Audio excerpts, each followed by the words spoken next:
When I was a young lad, I remember I used to go to the mall with my parents and I would hide in the clothing racks pretending that it was an entirely different world. I had this sense of wonder on a mission to explore, turning that mall into another planet. I could explore a cave or be in outer space with my toy sword, and that was peak fun for me in those days. But now I'm 30, and I'm cursed with too much knowledge about the reality of the universe. So the best I can do is play video games and love my wife. Among the Sleep is a game that places you in the perspective of a 2-year-old child. It's a deeply psychological experience, one that explores fear, trauma, and the vulnerability of childhood. But what makes it entirely unique is when you take a step back and you approach the game from a more analytical approach that you can relate to real life. The game actually shows you how it emphasizes the formative years of a child's life, those early years where our understanding of the world is so limited yet so profoundly shaped by the environment around us. Those are called the formative years for a reason. They are so important to be aware of and understand if you, as a parent, want to send out a decent human in the world, or if you're part of the Traumatized Kid Club, drop a like, let me know we're in the same boat. Using real-world psychoanalytic theories, we're going to dive into some of the concepts to be explored in this game. I open up the comments section for you to be part of the academic discussion because, especially today, it is important to understand and know why kids grow up the way that they do. We need to stop generational trauma, and it starts with you. Yes, you who's let me back into your phone or living room, thank you. If you like the content, subscribe. If you like the video, like it. If you don't, dislike it, because all engagement is engagement, and welcome to Among the Sleep. You see, children naturally see the world differently than adults. Their perception is fragmented, exaggerated, and often distorted by their limited understanding of reality. This is where Among the Sleep shines. The game uses its surreal environments and eerie tones to capture how children perceive the unknown and how they instinctively turn to fear. A simple coat becomes a towering monster. A creak in the floorboards morphs into a threatening growl. Every element of the game feels larger than life because for a toddler, it is. They don't know anything. There is no frame of reference. Their world is unfamiliar, vast, and oftentimes overwhelming. But fear in this game is more than just an external force. It's tied to something much deeper, our character's relationship with his parents. The game begins with the child having a bright memory, eating a cake with mom before being tucked into bed, a moment of comfort and security. There is absolutely nothing like your mother's soothing voice. But soon after, that safety is ripped away. The child wakes up to find his mother missing, and the warm and safe world of their home is now replaced by darkness and uncertainty. Where's mother? This simple setup taps into one of the most primal fears for a child: separation from their caregiver. And sometimes it doesn't even need to be about them physically being gone. If a parent becomes absent emotionally, it's the same thing as if they went missing. This fear is deeply tied to what John Bowlby described in his attachment theory. Bowlby argued that a child's bond with their primary caregiver forms the foundation of their emotional security and development, and when that bond is disrupted, whether physically or emotionally, the child experiences distress and a profound loss of safety. Bowlby referred to this as separation anxiety, a natural and instinctive response to the fear of abandonment, especially heightened in young children. In the game, this baby's emotional world unravels when the mother is absent, illustrating just how critical this attachment is. For a 2-year-old, the mother isn't just a caregiver, she is the center of his universe. She represents safety, warmth, and familiarity, and her disappearance, both literal and emotional, throws the child into chaos, creating an overwhelming sense of fear and confusion. The child's journey through the dark and surreal environments reflect the inner turmoil caused by this disruption of a secure bond. What was once a place of comfort and love became unpredictable, unknowing, fragmented, and that's frightening. Bowlby's attachment theory also identifies 4 primary attachment styles: which develop based on the quality of care provided by your parents. These attachment styles influence how individuals navigate relationships, trust, and emotional regulation later on in life. The toddler in Among the Sleep most likely falls into the category of disorganized attachment, which we're going to explore. But first, I want to briefly outline all four styles and explain what they look like and what they mean for people in real life.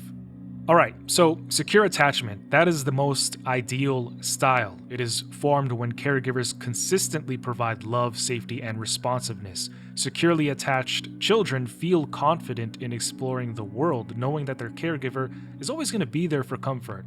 And then, as adults, they build healthy relationships with trust, emotional balance, and effective conflict resolution. Next, we have anxious or preoccupied attachment, which develops when caregiving is inconsistent, leaving children unsure if their needs are going to be met. This creates a fear of abandonment and reliance on constant reassurance. Adults with this style often struggle with clinginess and insecurity in relationships. Dismissive or avoidant attachment forms when parents are emotionally distant, causing children to suppress emotional needs and avoid closeness. If you grew up with parents like this, you might seem and feel independent at times, but it's more than likely that you struggle with vulnerability and intimacy due to the unmet emotional needs that you grew up with as a child. Now, disorganized attachment is the least ideal style, in my opinion. Let me explain. Disorganized attachment occurs when caregivers are both comforting and frightening, often due to abuse or neglect.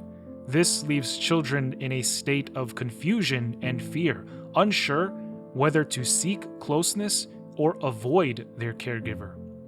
Now, adults with this style often experience instability, low self-worth, and tremendous difficulty trusting others because they don't know what to expect. They don't know if at one moment you're going to be nice or in the other moment are you going to be a complete monster. In Among the Sleep, the toddler's perception of their mother as nurturing yet demonic illustrates the devastating effects of this attachment style.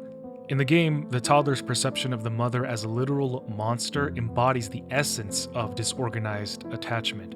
To the child, the caregiver is supposed to provide safety, but when the mother turns into somebody who's neglectful and unpredictable, she becomes a source of fear and instability instead. This duality creates immense confusion for the toddler. Bowlby argued that the attachment style developed in childhood shapes what he called internal working models. Think of it like a mental blueprint that children develop based on their early interactions with their caregiver. This model helps a child understand three key things. And as I read these, I want you to think about how this relates to yourself. All right, so 1, how do they see themselves? Are they worthy of love? 2, how do they see others?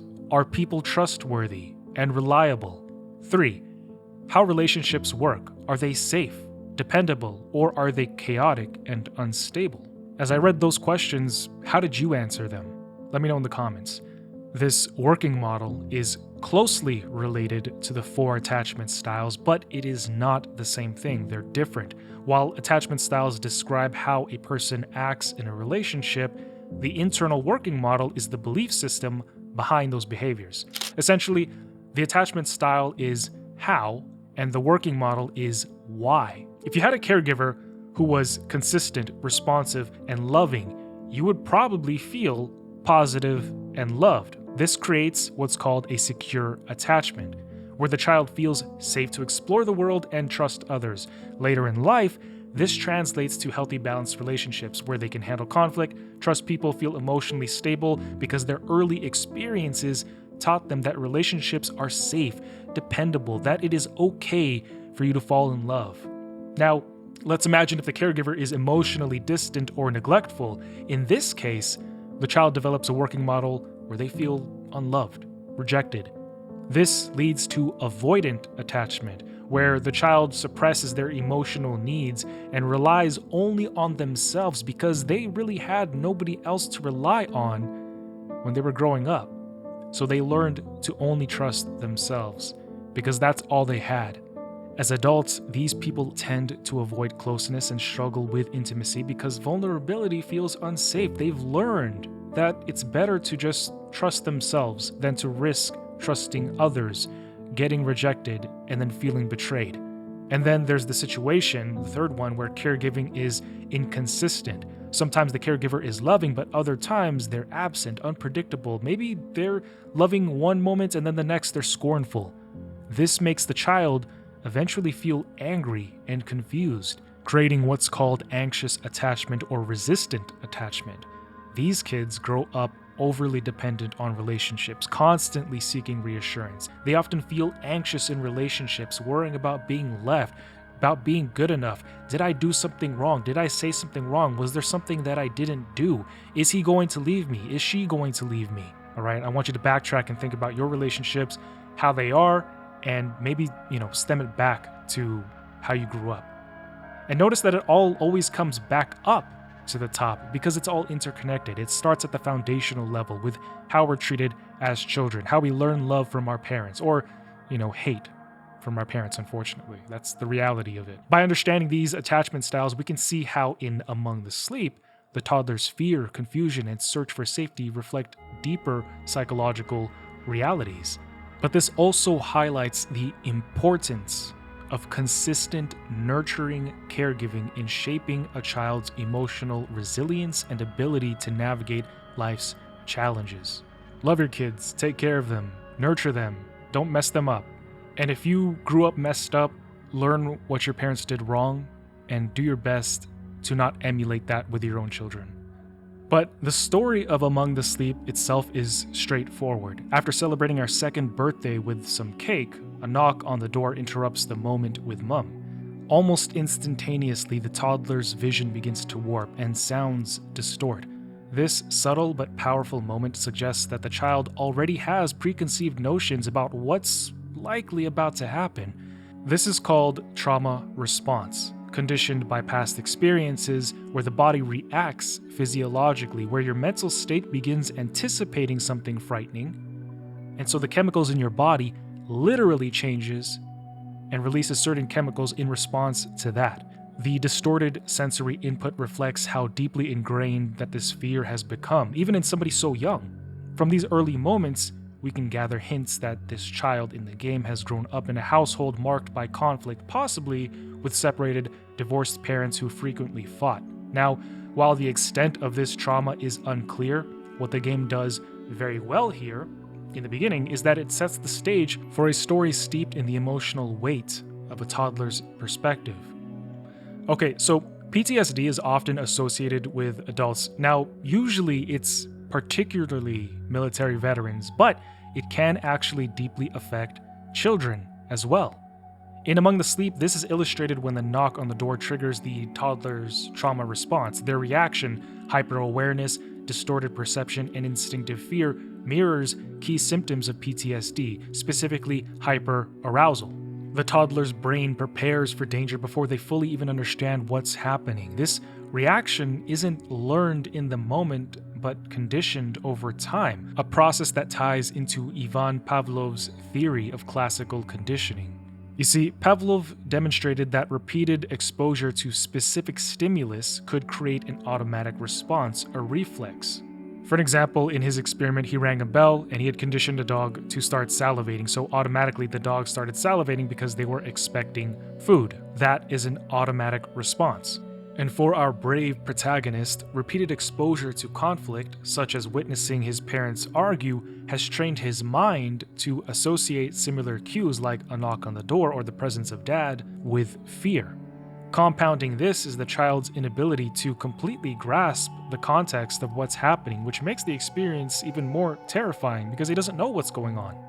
Research shows that PTSD actually manifests differently in children than in adults. A child's brain is still in development, it's still malleable, making them more emotionally and neurologically vulnerable. Trauma disrupts their sense of safety and predictability, putting their brain into a heightened state of vigilance. The amygdala, the part of the brain responsible for processing fear, becomes hyperactive, keeping them in a constant state of alertness, which they should not be in. This prolonged vigilance is unnatural for children whose developing brains require that sense of security to grow and thrive. And when comparing PTSD in children to PTSD in war veterans, we find notable similarities in how trauma alters the brain. Both groups experience intrusive memories, hypervigilance, and difficulty regulating emotions. However, because kids still have their brains forming, they are more profoundly affected. Traumatic experiences can permanently alter their neural pathways, shaping how they respond to stress, trust others, and process emotions for the rest of their lives. Now, while war veterans may have developed a foundational sense of safety early in life or as adults, children are experiencing trauma during an extremely critical developmental period when they are most impressionable and dependent on their caregivers for emotional regulation. Studies such as Gritch and Fincham's research on interparental conflict highlight how exposure to parental arguments deeply affects children. Children who witness frequent arguments often internalize these experiences, learning feelings of helplessness and fear. They may not fully understand the source of the conflict, but the emotional weight of these moments leave a lasting impression. Albert Bandura's Bobo doll experiment also provides further insight into how children internalize what they observe. While the study did primarily focus on aggression, it did demonstrate that children model the behaviors of adults even without fully understanding the implications. This learning extends beyond aggression. Children are like sponges, absorbing everything from their parents, from how they speak, how they walk, how they cope with stress, how they deal with conflict, how they learn who or what kinds of people to hate or love. When children are exposed to violence or aggression between caregivers, they internalize this instability, creating an environment where fear becomes their dominant emotional state. And then they go on to emulate those learned behaviors out in the real world. One of probably the most quintessential instances of a toddler having a warped understanding of events is an episode from Family Guy. I used to watch this show all the time when I was a kid. So in this episode, Stewie misbehaves and Lois spanks him.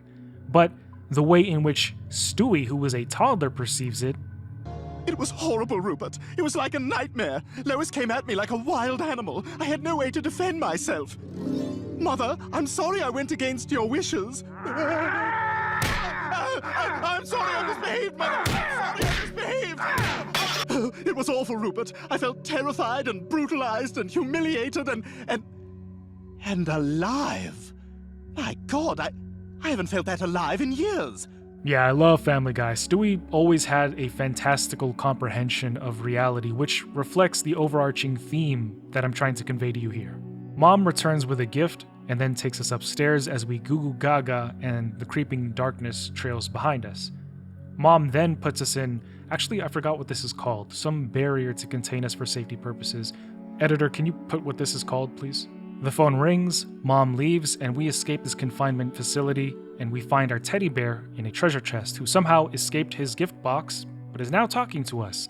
So, for those who might ask, I don't think this is a sign of mental instability, as this is normal child activity, to be talking with toys. I would personally find it more curious if a child didn't know how to play with toys or refused to.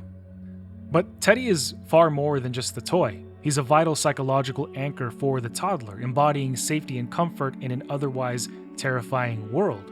Psychologists like Donald Winnicott described items such as blankets, or in the game, Teddy, as transitional objects, things that children rely on to bridge the gap between dependence on their caregiver and their growing independence. In the absence of a parent's soothing presence, kids will naturally often turn to these objects in order to find emotional security.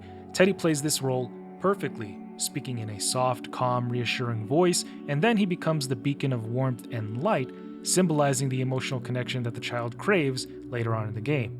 Now, while Teddy cannot shield the child from all dangers, his presence highlights the resilience that children can find even in the darkest moments, like when we enter into the scary closet, where Teddy says that we can hug him when we feel scared.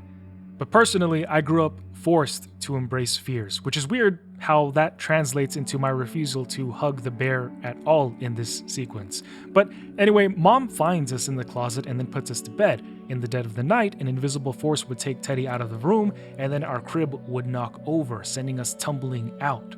Entering the halls, we see boxes with jumbled words, which is a detail I can actually appreciate because it highlights how kids might see words and letters as gibberish. Hearing muffled cries for help in the laundry room, we unplug the cord, which is not safe, and then we release Teddy from his watery entrapment. Heading downstairs and through the house, we begin to see things like impacts on the walls, as if somebody named Kyle tried to punch it, as well as kids' drawings and even a picture of Mom and Dad with a torn split separating them. These visual narrative devices play a subtle yet powerful role in conveying our little hero's emotional state and piecing together the story. Scattered throughout the game, these crude, childlike images offer fractal glimpses into his perspective, illustrating scenes of conflict, fear, and longing that he cannot articulate with words. The simplicity of the drawings also show the limited understanding that he has in processing complex and vexing events. Following the trail of black sludge down into the basement, we begin a journey through the toddler's memories, delving into the psyche of the young boy. This game's exploration of memories and the quest to collect memorabilia serves as a means for the child to process their experiences, with each gathered fragment of the past symbolizing an attempt to make sense of the trauma that they have today.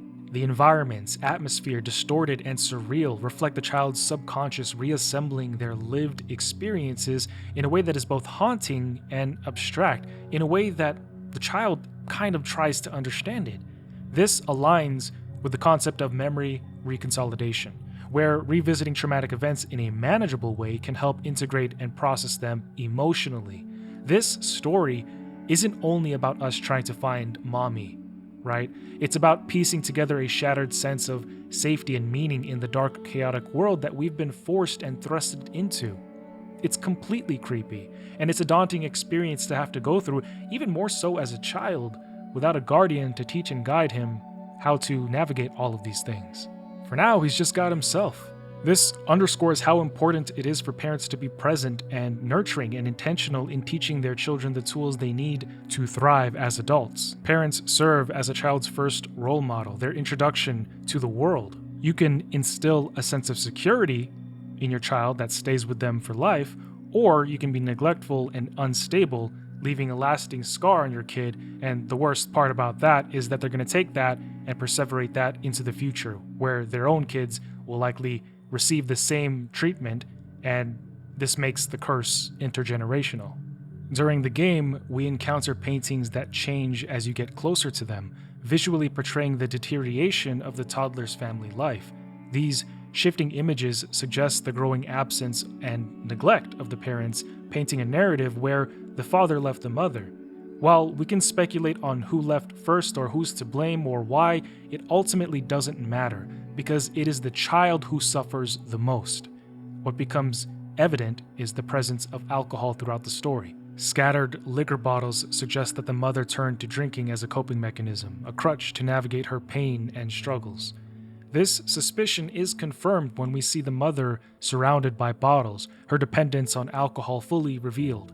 After the separation, she descended into a dark place, and in the toddler's eyes, she becomes a monster, neglectful, physically aggressive, and abusive. Not now.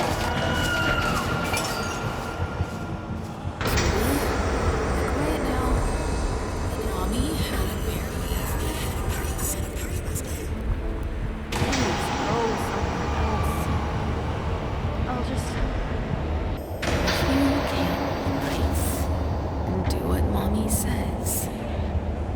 I'm going to be very angry. None of us want that. The child's trauma is made all the more definitive by his reactions. Hiding under tables and beds during her fits of rage, it's his only way to feel safe. Even Teddy comments on her state by saying she looks sad and desperate. What was that? That thing? She seemed so sad and desperate. At one point, we see a haunting image, the mother slumped against a piano, with another picture shortly after depicting her father, visibly distraught, tears falling, trying to help her. This visual progression underscores her spiral into alcoholism. Looking back, it seems safe to conclude that the mother's drinking became the breaking point, causing the father to leave.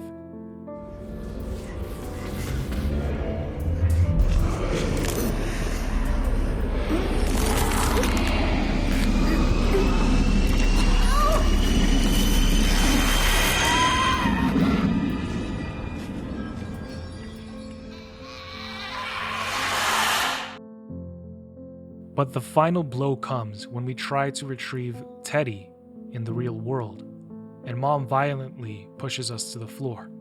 This act of aggression during her bout of rage due to her alcoholism happens before the arrival of the father, implying that he ultimately gained custody of the child. The story comes full circle, showing how addiction and family problems deeply hurt an innocent child who suffers the most from all of it. Click this video next to see what happens when parents turn into full-on demons and the child goes absolutely mental.